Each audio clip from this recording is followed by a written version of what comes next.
Alechem, on est dans la halakha de Purim au niveau de travailler. Est-ce qu'on peut travailler Purim? Est-ce que c'est moutar, assaut, c'est bien, c'est pas bien, c'est conseillé, c'est pas conseillé? Tout ça, c'est des questions. Regardez, il nous dit le Rav, Purim c'est moutar min ad-din be'asiyat melacha. De faire le travail Purim selon la halakha, c'est moutar. C'est pas que c'est assaut. Mais par contre, un endroit que l'habitude elle est. Il faut regarder la communauté. Si dans la communauté l'habitude de pas travailler, c'est comme Shabbat, c'est pas assou. Eh ben c'est le minhag il est de la communauté de pas travailler ce jour-là. Alors il faut pas travailler.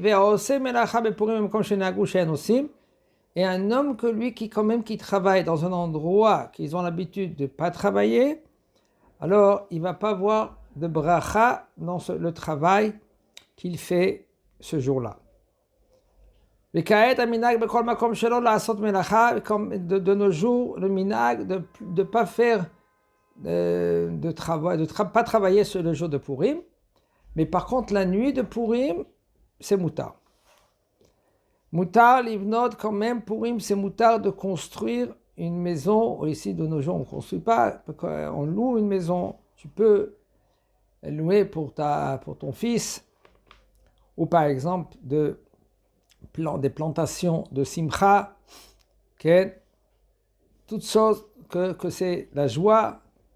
Alors, c'est moutar, vechem moutar, la asod de Purim, melechet mitzvah, de faire un travail de mitzvah, comme écrit de Chidushet Torah, puisqu'il y a la chôte d'envoyer des lettres à des gens, de leur dire comment ça va, pour leur demander. Tout ça, c'est une mitzvah de demander comment ça va aux gens.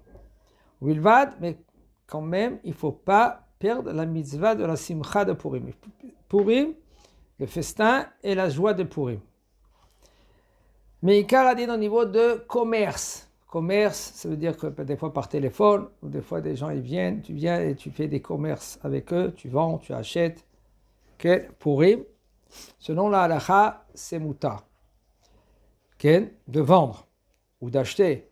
Mikol makom, quand même, c'est bien et c'est conseillé de être mahmir dans cela, de ne pas faire ainsi. Purim, sauf c'est une petite journée.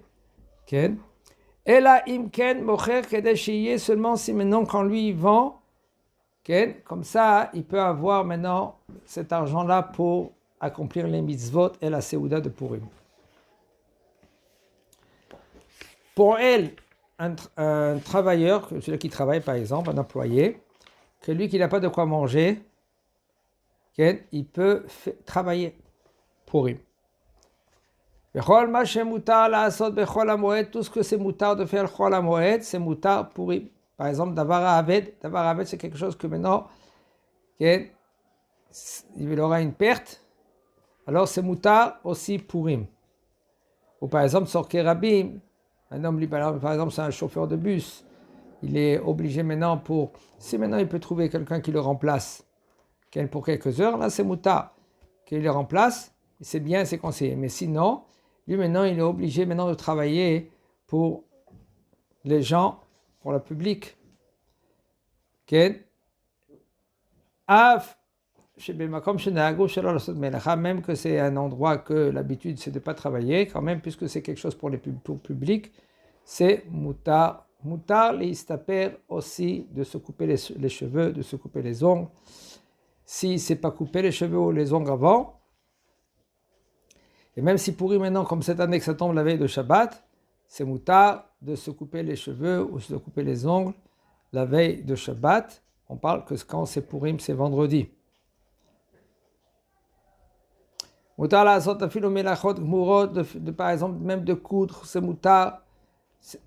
Comme problème si c'est pour Purim. Melechet gol moutar la asot melacha be Purim ali de goy, velivnot binyan.